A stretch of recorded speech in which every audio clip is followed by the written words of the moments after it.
베드로의 파워 설교. 사도행전 2장 14절에서 41절 말씀입니다. 베드로가 11 사도와 함께 서서 소리를 높여 이르되, 유대인들과 예루살렘에 사는 모든 사람들아, 이 일을 너희로 알게 할 것이니 내 말에 귀를 기울이라. 때가 제3시니 너희 생각과 같이 이 사람들이 취한 것이 아니라 이는 곧 선지자 요엘을 통하여 말씀하신 것이니 일러스되, 하나님이 말씀하시기를 말세에 내가 내 영을 모든 육체에 부어주리니 너희의 자녀들은 예언할 것이요 너희의 젊은이들은 환상을 보고 너희의 늙은이들은 꿈을 꾸리라. 그때 내가 내 영을 네 남종과 여종들에게 부어주리니 그들이 예언할 것이요 또 내가 위로 하늘에서는 기사를, 아래로 땅에서는 징조를 베풀리니 곧 피와 불과 연기로다. 주의 크고 영화로운 날이 이르기 전에 해가 변하여 어두워지고 달이 변하여 피가 되리라. 누구든지 주의 이름을 부르는 자는 구원을 받으리라 하였느니라. 이스라엘 사람들아, 이 말을 들으라. 너희도 아는 바와 같이 하나님께서 나사렛 예수로 큰 권능과 기사와 표적을 너희 가운데서 베푸사 너희 앞에서 그를 증언하셨느니라. 그가 하나님께서 정하신 뜻과 미리 하신 대로 내준 바 되었거늘 너희가 법 없는 자들의 손을 빌려 못 박아 죽였으나 하나님께서 그를 사망의 고통에서 풀어 살리셨으니 이는 그가 사망에 매여 있을 수 없었음이라. 다윗이 그를 가리켜 이르되, 내가 항상 내 앞에 계신 주를 배웠으며 나로 요동하지 않게 하기 위하여 그가 내 우편에 계시도다. 그러므로 내 마음이 기뻐하였고 내 혀도 즐거워하였으며 육체도 희망이 거하리니 이는 내 영혼을 음부에 버리지 아니하시며 주의 거룩한 자로 썩음을 당하지 않게 하실 것이미로다. 주께서 생명의 길을 내게 보이셨으니 주 앞에서 내게 기쁨이 충만하게 하시리로다 하였으므로, 형제들아, 내가 조상 다윗에 대하여 담대히 말할 수 있노니 다윗이 죽어 장사되어 그 묘가 오늘까지 우리 중에 있도다. 그는 선지자라. 하나님이 이미 맹세하사 그 자손 중에서 한 사람을 그 위에 앉게 하리라 하심을 알고 미리 본 고로 그리스도의 부활을 말하되 그가 음부에 버림이 되지 않고 그의 육신이 썩음을 당하지 아니하시리라 하더니 이 예수를 하나님이 살리신지라. 우리가 다 이 일의 증인이로다. 하나님이 오른손으로 예수를 높이심에 그가 약속하신 성령을 아버지께 받아서 너희가 보고 듣는 이것을 부어주셨느니라. 다윗은 하늘에 올라가지 못하였으나 친히 말하여 이르되, 주께서 내 주에게 말씀하시기를 내가 내 원수로 내 발등상이 되게 하기까지 너는 내 우편에 앉아있으라 하셨도다 하였으니, 그런즉 이스라엘 온 집은 확실히 알지니 너희가 십자가에 못 박은 이 예수를 하나님이 주와 그리스도가 되게 하셨느니라 하니라. 그들이 이 말을 듣고 마음에 찔려 베드로와 다른 사도들에게 물어 이르되, 형제들아, 우리가 어찌할꼬 하거늘.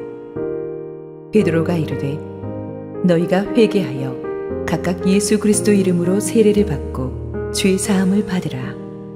그리하면 성령의 선물을 받으리니 이 약속은 너희와 너희 자녀와 모든 먼데 사람 곧 주 우리 하나님이 얼마든지 부르시는 자들에게 하신 것이라 하고, 또 여러 말로 확증하며 권하여 이르되, 너희가 이 패역한 세대에서 구원을 받으라 하니 그 말을 받은 사람들은 세례를 받으며 이날에 신도의 수가 3,000이나 더하더라. 할렐루야. 우리 하나님께 감사와 영광의 박수 올려드리겠습니다.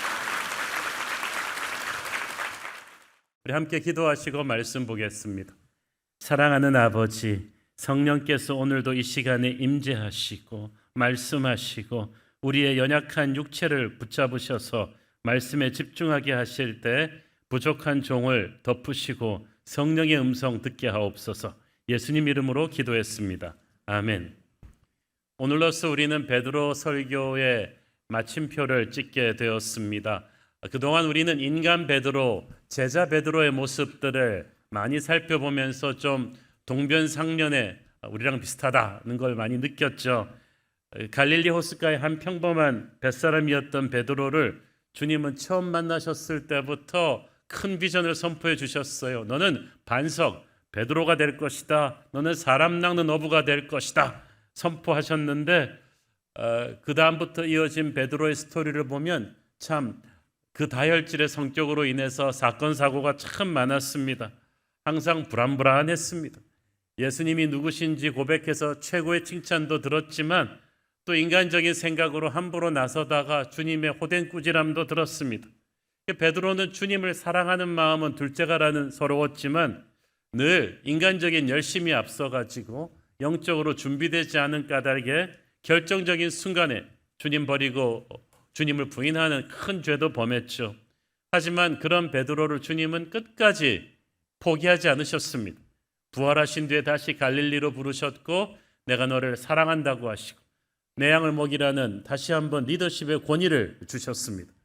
그렇다면 과연 베드로는 주님의 선포대로 변했을까? 거기에 대한 대답이 오늘 우리가 읽은 사도행전 본문에 나타난 이제 인간 베드로, 제자 베드로가 아닌 사도 베드로, 말씀의 설교자 베드로의 모습인 것입니다. 우리 베드로의 오늘 설교를 통해서 결론부터 말씀드리자면 하나님께서는 3,000명의 사람들을 구원하십니다. 그 즉석에서 3,000명의 사람들을 구원하는 설교는 얼마나 파워가 있었겠습니까? 이것은 설교는 사실 설교자거든요. 오늘 우리가 보게 될 설교자 베드로는 지금까지 우리가 알던 베드로가 아닙니다. 같은 사람인데 그 사람이 아니에요. 이 충격적인 변화의 비밀은 바로 성령의 기름 부으심입니다. 오순절 성령 강림 사건이 마가다락방에서 뜨겁게 기도하던 120 성도들 제일 앞줄에 베드로가 앉아 있었습니다. 그날 성령이 불같이 임했을 때 성령의 임재가 그들의 눈에 보였고 그들의 귀에 들렸죠. 성령께서 한 사람 한 사람을 충만하게 채우시고 사로잡으셨는데 이때 십자가를 체험하고 부활을 체험했던 베드로 위에 성령의 불이 떨어졌어요. 그 다음부터 베드로는 이전의 베드로가 아니었습니다. 여러분, 평범한 여러분 위에도 성령의 불이 떨어지면 이전의 여러분이 아닐 것입니다. 성령 받고 새 사람 되는 그런 역사가 오늘 일어나기를 축원합니다. 베드로와 성도들이 성령 받고 나서 각 나라 방언으로, 갑자기 외국어를 배운 적도 없는 사람이 각 나라 방언으로 하나님의 일을 증거하기 시작했어요. 왜 그랬느냐 하면 그때 예루살렘에는 전 세계에서 그 오순절 6월절을 지키기 위해서 몰려든 각 나라 백성들이 있었거든요. 근데 각 나라 외국어로 자기 나라 말로 이 하나님의 놀라운 일을 말하는 것을 듣고 충격을 받았어요. 이걸 어떻게 해석해야 되나? 다들 웅성웅성 하는데 이때 베드로가 일어나서 설교한 것이 바로 오늘의 본문입니다. 무엇보다 오늘 본문에서 우리는 베드로가 정말 이전과는 달리 담대해졌다는 것을 알 수가 있죠. 14절 베드로가 열한 사도와 함께 서서 소리를 높여 이르되 유대인들과 예루살렘에 사는 모든 사람들아 이 일을 너희로 알게 할 것이니 내 말에 귀를 기울이라. 모든 사람들아 내 말에 귀를 기울이라. 성령 받고 나면 사람이 달라져요. 대제사장의 뜰에서 계집종의 추궁이 두려워가지고 예수님을 3번 부인하던 사람이 두려워서 도망다니던 베드로가 아니에요. 32절에 보면 우리가 예수님의 십자가 부활에 대해서 증인이다라고 선포합니다. 11 제자도 같이 서서 그렇게 선포해요. 지금 예수님을 십자가에 못 박아 죽였던 제사장과 그 추종자들이 예수님의 제자들을 잡으려고 아직도 눈에 불을 켜고 있는 때입니다. 그런데 아주 당당하게 백주대낮에 베드로가 우리가 다 증인이다. 우리가 이제 죽어도 좋다는 그런 담대함으로 선포하기 시작한 거예요. 무엇이 이들을 이렇게 바꿨나요? 성령이 바꾼 거예요. 여러분, 겁장이고 소극적인 성격이라도 걱정하지 마세요. 성령이 임하면 세상이 변하기 전에 내가 먼저 바뀌는 줄 믿습니다. 담대해집니다.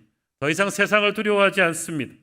그리고 16절부터 베드로가 설교하는데 그가 요엘서를 인용하고 이제 다윗의 예언을 인용합니다. 성령 충만하게 되면 옛날에는 박제된 언어로 읽었던 형식적인 말씀들이 성경에 불이 붙기 시작합니다. 로고스의 말씀이 하나하나 살아있는 레마로 되어서 자기에게 녹아져서 폭발하는 거죠. 그러니까 베드로의 설교가 단순한 윤리 강의가 아닙니다. 지식적인 세미나가 아니에요. 순도 100% 하나님의 말씀에 불이 붙었어요. 하나님께서 그 수많은 구약의 예언들 중에서 요엘의 예언을 또 다윗의 예언을 기억나게 하셨어요. 설교는 바로 그런 거예요. 그때 그 상황을 향한 성령의 음성입니다. 17절에 보니까 베드로가 말합니다. 하나님이 말씀하시기를. 성령 충만하니까 자기가 하나님의 말씀을 있는 그대로 선포한다는 자신감이 있었어요. 우리 얘기를 하면 그렇게 자신감이 없어요. 내가 뭔데 사람들이 내 말을 듣겠어요. 그러나 하나님의 말씀을 대언하게 되면 자신감이 있죠. 구약 성경 요엘서의 예언을 통해서 또 다윗의 예언을 통해서 오순절 성령 강림 사건을 해석했다는 것은 무슨 뜻입니까? 이 성령 강림 사건이 그냥 돌발적으로 일어난 사건이 아니라는 거예요. 만세 전부터 하나님이 준비하신 사건이에요. 그래서 예언된 사건이에요. 하나님이 말씀하시기를 말세 내가 내 영을 모든 육체에 부어준다고 하셨습니다. 성령은 하나님의 영입니다. 그 하나님의 영을 하나님이 직접 부어주시는 거죠. 하나님이 주도하시는 사건인데 찔끔찔끔 주는 게 아니라 폭포수처럼 부어주십니다. 하나님이 성령을 부어주시면 모든 세대가 변하기 시작합니다. 유명한 말씀이죠. 말세에 내가 내 영을 너희에게 부어주리니 자녀들은 예언할 것이고 청년들은 환상을 보고 아비들은 꿈을 꾸게 될 것이다. 사회는 계속 세대와 세대를 갈라놓습니다. MZ세대를 말하고 X세대를 말하고 이렇게 기성세대를 말하지만 성령 안에서 우리는 다 하나가 될 것입니다. 성령 받은 교회는 유죄 나이들부터 청장년층에 이르기까지 함께 예수의 꿈을 꾸게 될 것입니다. 거룩한 패션으로 다시 살아나게 될 것입니다. 저는 항상 기도하기를 우리 새로운 교회는 이런 거룩한 세대 파괴가 일어나게 하여 주옵소서. 어린 자녀들도 간증하고 이번 달에 나오는 큐티 책 보세요. 여름 성경학교에 간증이 있고 청소년 수양회에 간증이 있고 아우리치를 갔다 온 어른들의 간증이 가득합니다. 이것이 사도행전적 교회죠. 주여 우리 교회는 정말 어린아이들부터 청년들과 어른들이 다 함께 은혜 받고 성령 받고 성장하는 교회가 되기를 원합니다. 이게 제 기도 제목이 말세에 이 성령을 모든 육체에 부어주겠다고 하셨어. 구약시대 때는 필요에 따라서 모세, 다니엘, 다윗 같은 어떤 특정 인물에게만 성령이 부어졌는데 이제는 누구든지 주의 이름을 부르는 자에게 사람의 성별이 상관이 없고 인종이 상관없고 나이가 상관이 없어. 누구든지 주의 이름을 부르는 자에게 성령을 부어주겠다고 하셨어요. 21절에 보니까 누구든지 주의 이름을 부르는 자는 구원을 받으리라. 이것은 전 세계적인 그 부흥운동이 일어날 거라는 뜻입니다. 하나님의 구원의 문이 활짝 열려서 지구촌적인 대부흥의 물결이 일어나서 모든 열방과 백성 방언에서 주의 이름을 부르게 될 것입니다. 이때 구원받고 축복받는 유일한 조건은 주의 이름을 부르는 거예요. 우리는 마지막 때에 그렇게 쓰임받는 교회가 되기를 원합니다.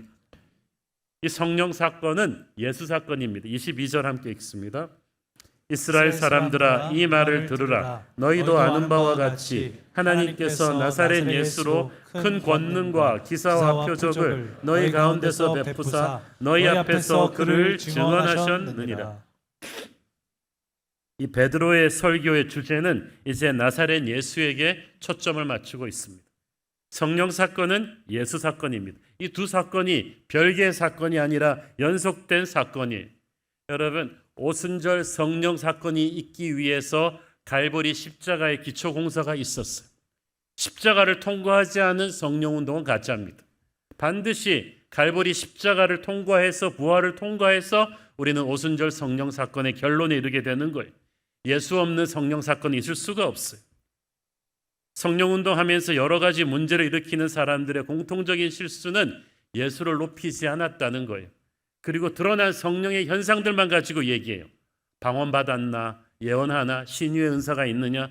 그러면서 예수님 이야기를 많이 안 해요.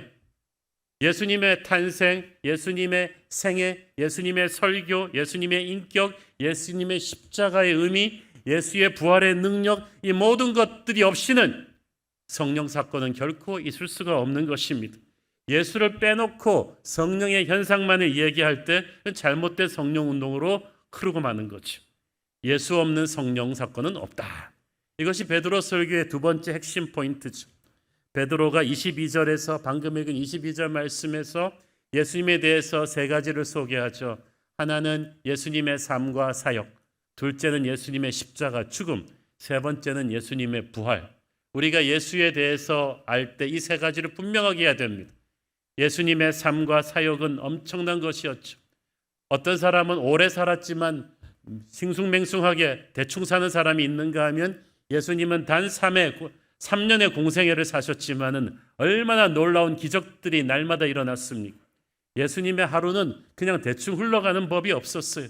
누군가는 변했고, 어떤 마을이 복을 받았고, 어떤 마을에서 귀신이 떠나고, 어떤 사람이 죽음에서 생명으로 살아나는 역사가 예수님의 24시간에는 맨날 있었던 거죠. 이 모든 기적들을 너희 가운데서 베푸사 너희 앞에서 그를 증언하셨다고 했어요. 이 말은 무슨 말이냐면 이 기적에는 하나님의 메시지가 담겨 있다. 너희는 기적을 보고 그 자체를 보고 감탄하지 말고 이 기적 속에 하나님의 어떤 메시지가 담겨 있는가를 읽어라. 그 메시지는 하나님의 나라가 이 땅에 임했다는 것이다. 죄의 권세가 무너지기 시작했다는 것이다. 너를 사랑해서 하나님의 아들이 왔다는 것이다. 그 하나님의 사랑을 좀 알고 믿으라는 메시지가 모든 예수님의 기적에 담겨 있었다는 거예요. 예수님의 모든 기적과 삶은 두 번째 예수님의 십자가로 인도합니다. 베드로는 십자가 사건을 언급하면서 중요한 거 두 가지를 언급하죠. 23절 그가 하나님께서 정하신 뜻과 미리 아신 대로 내준 바 되었거늘 너희가 법 없는 자들의 손을 빌려 못 박아 죽였으나. 첫째, 십자가는 우리를 구원하고자 하는 하나님의 예비된 뜻이었다는 사실. 둘째, 우리가 십자가를 주님을 못 박아 돌아가시게 한 장본인이다. 베드로는 너희가 예수님을 죽였다고 말합니다. 예수를 십자가에 못 박아 죽인 게 빌라도도 아니고 로마 병사들도 아니고 군중들도 아니고 바로 우리의 죄 때문에 예수님이 십자가에서 못 박아 돌아가신 거예요. 십자가를 객관화시키지 말고 이렇게 딱 자기 것으로 만드는 게 중요합니다. 다른 사람들이 예수님을 십자가에 못 박아 죽였다고 하면 십자가를 대할 때 무덤덤해지지만 바로 나의 죄 때문에 나의 죄를 책임지기 위해서 예수님이 십자가에서 돌아가셨다는 것을 생각하면 십자가가 가슴속으로 쑥 들어오는 것입니다. 셋째로 베드로는 죽음의 권세를 이기는 부활을 선포합니다. 32절 읽습니다. 이 예수를 하나님이 살리신지라 우리가 다 이 일의 증인이로다. 예수님은 그냥 사신 것이 아니라 하나님께서 살아나셨습니다. 그 살리신 부활의 능력이 우리 안에도 역사하고 있습니다. 그가 부활의 첫 열매가 되어서 죽음을 이기셨기 때문에 우리도 이제 죽음의 공포를 넘어선 인생을 사는 줄로 믿습니다. 이렇게 짧은 설교에 베드로가 예수님의 삶과 죽음과 부활의 의미를 압축을 합니다. 어떻게 미리 설교 준비도 안 하고 갑자기 툭 하는데 이렇게 놀라운 메시지를 전할 수 있었겠습니까? 이것은 성령이 베드로를 통해서 말씀하신 거예요. 예수님을 3번 부인하고 허겁지겁 도망가던 옛날의 베드로가 아니에요. 머리끝부터 발끝까지 성령의 사람으로 바꾸어져 있습니다. 그 담대함과 정확한 말씀의 인용은 그건 사람이 하는 설교가 아닙니다. 성령께서 베드로를 통해서 하시는 설교죠. 사람의 입을 통해서 선포되는 성령의 음성, 그게 진짜 설교인 것입니다. 우리는 더 이상 이전의 베드로로 봐서는 안 돼요. 여러분, 성령 받으면요 사람이 달라져요. 놀라운 초자연적인 설교자가 된 거예요. 베드로 설교의 핵심은 성령 사건은 예수 사건이다. 예수님을 이해하지 않고 성령을 받을 수는 없다. 예수님의 삶, 예수님의 십자가, 예수님의 부활이 없는 성령 사건은 없다는 것. 그러므로 성령이 우리에게 임했다고 할 때는 예수님께서 임하신 거예요. 그의 삶의 능력이, 그의 십자가의 사랑이, 부활의 능력이 성령 받은 우리에게 흐르고 있는 줄 믿습니다. 그래서 성령 충만한 사람은 예수로 충만합니다. 항상 예수님을 얘기하고 예수님을 높이고 그의 언어는 예수님의 언어를 닮아가고 그의 생각은 예수님의 생각을 닮아가는 거죠. 성령 받은 사람은 십자가의 능력으로 살아가고 부활의 능력으로 살아갑니다. 오순절 성령 강림 사건은 그러므로 예수 사건의 마침표입니다. 베드로와 제자들은 사실 성령 받기 전에는 십자가를 보고도 그 의미를 몰랐어요. 부활의 주님을 보고도 그 의미를 몰랐어요. 성령 받고 나니까 십자가가 이해가 된 거예요. 성령 받고 나니까 부활의 능력이 드디어 이해가 된 거죠. 십자가의 능력과 부활의 능력이 우리에게 이해가 되기 시작하고 체험되기 시작하게 하는 것이 바로 성령인 줄로 믿습니다. 그러니까 예수님의 메시지가 이제 살아서 그들에게 역사하기 시작합니다. 베드로의 설교는 그렇게 변화받은 설교자가 터뜨리는 성령의 메시지. 오늘 교회를 다니면서도 오순절 성령 강림 전에 제자들 같은 분들이 많아요. 성경적인 지식은 있어요. 예수님에 대해서도 알고 십자가에 대해서도 알고 부활에 대해서도 알지만 아직 그 능력을 체험하지 못한 분들은 오늘 여러분 위에 성령이 임하기를 바랍니다. 그러면 십자가를 지식적으로 아는 게 아니라 그 능력을 체험하게 될 것입니다. 부활을 지식적으로 아는 것이 아니라 부활의 능력으로 살게 될 줄을 믿습니다. 33절 말씀 되게 중요합니다. 하나님이 오른손으로 예수를 높이심에 그가 약속하신 성령을 아버지께 받아서 너희가 보고 듣는 이것을 부어 주셨느니라. 성경에서 성부, 성자, 성령 다 등장하는 몇 안 되는 말씀이에요. 자, 성령은 made in heaven, 하늘 아버지가 주셨고 예수님이 배달해 주셔서 우리에게 부어 주셨습니다. 그러니까 여러분, 성령 사건은 그냥 성령 사건이 아니에요. 모두가 등장하는 하나님의 역사인 것입니다. 오늘 우리에게 성령이 임할 때 하나님이 임하시는 것이고 예수가 임하시는 것입니다. 오늘 저와 여러분 위에 그런 뜨거운 성령의 세례가 임하기를 축원합니다. 이런 설교를 들으니까 청중이 어떻게 되겠어요? 말씀 앞에 깨어지기 시작합니다. 37절 읽습니다. 그들이 이 말을 듣고 마음에 찔려 베드로와 다른 사도들에게 물어 이르되 형제들아 우리가 어찌할꼬 하거늘. 마음에 찔림을 받았다고 했죠. 그것은 칼로, 예리한 칼로 찔렀다는 뜻이에요. 그렇죠. 에베소서에 보면 말씀의 검은 성령의 검이거든요. 이게 우리의 영혼 속으로 그대로 파고드는 거예요. 히브리서 4장 12절 13절 하나님의 말씀은 살아있고 활력이 있어 좌우의 날선 어떤 검보다도 예리하여 혼과 영과 및 관절과 골수를 찔러 쪼개기까지 하며 또 마음의 생각과 뜻을 판단하나니 지으신 것이 하나도 그 앞에 나타나지 않음이 없고 우리의 결산을 받으실 이의 눈앞에 만물이 벌거벗은 것 같이 드러나느니라. 아멘. 이게 하나님의 말씀의 예리함입니다. 우리 모두는 자기를 위장하고 숨기려고 살아가죠. 우리 안에 굉장히 더러운 쇳덩어리들이 있는데 이걸 우리의 교양으로 숨기고 매너로 숨기고 웃음으로 절묘하게 숨기면서 살아가는데 하나님의 예리하신 성령의 말씀이 땅 떨어지면 이게 통하질 않아요. 공항의 엑스레이 검색대로 통과시키면요 겁겹이 싼 짐도 그 안에 뭐가 있는지 훤히 드러나지 않아요? 살아 역사하는 하나님의 말씀은 내 영혼의 실체를 그대로 드러내버립니다. 그렇기 때문에 하나님의 말씀 앞에서 나는 폼 잡을 수가 없어요. 그 하나님의 말씀의 검이 우리 각자의 상황에 따라서 지금 가장 치료가 필요한 부분을 오늘 찌르시는 거예요. 어떨 때는 나의 돈 쓰는 가치관을 말씀의 검이 찌르는 때가 있고 어떨 때는 부모 자녀 관계의 어떤 문제에 대해서 말씀의 검이 찌르는 때가 있고 어떨 때는 내 욱하고 터뜨리는 이 분노의 성정을 말씀이 탁 찌르면서 하나님이 지적하는 때가 있습니다. 정신이 번쩍 나죠.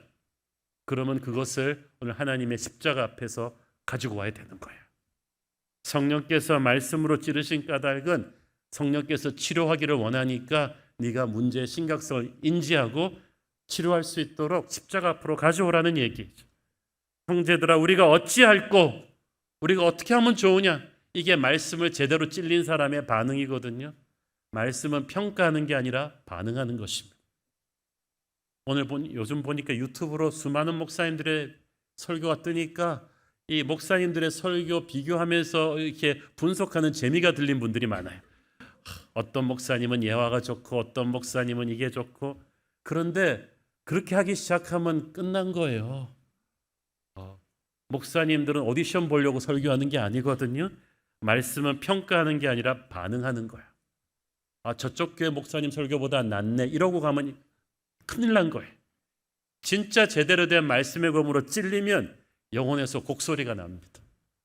어떻게 할지, 어떻게 하지? 내 영혼의 실체가 드러났기 때문에 이걸 어떻게 하지? 나의 죄가 하나님의 아들의 십자가에서 돌아가시게 한 그 죄구나. 그걸 깨닫는 순간에 거룩한 절망감이 오는 거지. 그리고 이 절망감이 아이러니컬하게도 소망의 시작입니다. 이 절망을 느낀 사람만이 십자가 앞으로 자기의 문제를 가지고 오거든요. 그러면 진짜 성령의 역사가 시작돼요. 십자가를 통과하는 부활이 성령의 역사예요. 말씀의 검으로 문제가 드러났는데 내 힘으로는 해결을 못하겠다. 우리의 어줍잖은 자존심이 죽고 말씀 앞으로 가져올 때, 십자가 앞으로 가져올 때 우리에게는 소망이 시작되는 거예요. 그래서 베드로가 이제 어찌할 거라고 물어보는 청중들에게 이렇게 하면 된다고 가르쳐 주는데, 38절의 이 말씀은 거듭남이 무엇인지, 말씀에 대해 반응하는 우리의 자세는 어떠해야 하는지를 정확하게 보여주는 중요한 말씀이에요. 38절, 우리 오늘 찬양도 불렀는데 시작. 베드로가 이르되 너희가 회개하여 각각 예수 그리스도의 이름으로 세례를 받고 죄사함을 받으라. 그리하면 성령의 선물을 받으리니. 자, 네 가지 포인트입니다. 너희가 회개해야 된다. 세례 받아야 된다. 죄사함을 받아야 된다. 그러면 성령의 선물을 받을 것이다. 우리가 거듭났다고 할 때 이 네 가지가 한 패키지예요. 첫째는 회개하는 것입니다. 회개는 단순한 I'm sorry 감정이 아닙니다. 회개란 죄로부터 돌이켜서 하나님께로 돌아오는 결단이에요. 죄로부터 돌이키기 위해서는 일단 이 죄가 얼마나 끔찍한지를 느껴야 돼요. 세상 속에 우리가 푹 젖어 있었을 때는 죄가 죄인 줄도 몰랐어요. 여러분, 정말 청소하는 사람은 방이 더럽다고 느낄 수 있는 사람이에요. 그런데 더러운 걸 느끼지 못하는 사람은 청소도 안 해요. 우리가 이때까지 죄를 회개하지 않았던 것은 죄가 없어서가 아니라 옆에 사람이랑 비교해서 보니까 죄가 죄인 줄 몰랐던 거야. 저렇게 나쁜 사람도 있는데 난 거기에 비하면 성자다 이러고 사니까 회개가 안 되는 거지. 그러나 우리는 하나님의 기준으로 죄를 보게 합니다. 말씀의 검이 그렇게 해주는 거죠. 지금 우리가 우리 눈으로 보면 이 방에 아무 문제 없죠. 방에 불 끄고 플래시라이트 한번 탁 키면 먼지가 아마 득식을 할 거예요. 하나님의 눈으로 우리 안을 볼 때 우리는 더 이상 버틸 수가 없게 됩니다. 하나님의 눈으로 우리 안에 있는 죄의 실체를 보게 해주는 것이 하나님의 말씀입니다. 말씀의 검에 찔렸다는 게 그런 거예요. 찔리는 그 순간 회개하기 시작하고 구원은 회개에서부터 시작합니다. 회개 없는 구원은 없고 회개를 통해서 구원받지 않은 사람에게 성령이 임하지 않습니다. 성령은 더러운 곳에 임할 수가 없거든요. 우리가 템포 빠른 찬양에 맞춰서 박수치고 봉봉 뜬다고 성령 체험하는 게 아닙니다. 뼈를 깎는 이 말씀에 의한 회개의 과정을 거치고 나와야 돼요. 그 과정을 거쳐서 예수의 보혈로 씻어진 심령 위에 성령께서 불같이 임하시는 줄 믿습니다. 우리가 어찌할꼬 말씀을 듣고 찔려가지고 잘못을 깨닫는데 그치면 자기의 죄를 자기가 책임져야 된다는 생각에 우리도 가룟 유다처럼 자살해버릴 수밖에 없습니다. 그런데 회개란 그런 거 아니거든요. 자기의 죄를 깨달으라는 거지 내가 책임지라는 거 아니에요. 어떤 인간도 자기 죄 책임질 수 없습니다. 책임은 하나님이 져주실 것입니다. 그래서 회개란 면목 없지만 하나님께 돌아오는 거죠. 하나님이 십자가에서 자기 아들을 우리의 죄를 책임지고 돌아가게 하셨어요. 그 십자가의 은혜는 회개하고 돌아오는 사람을 위해 예비된 것입니다.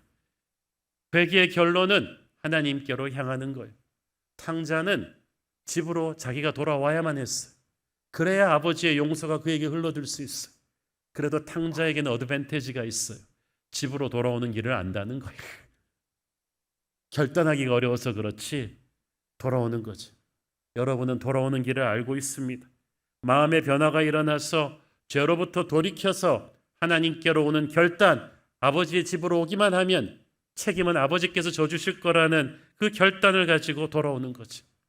아마 이 설교를 하고 있는 베드로가 울컥했을 거예요.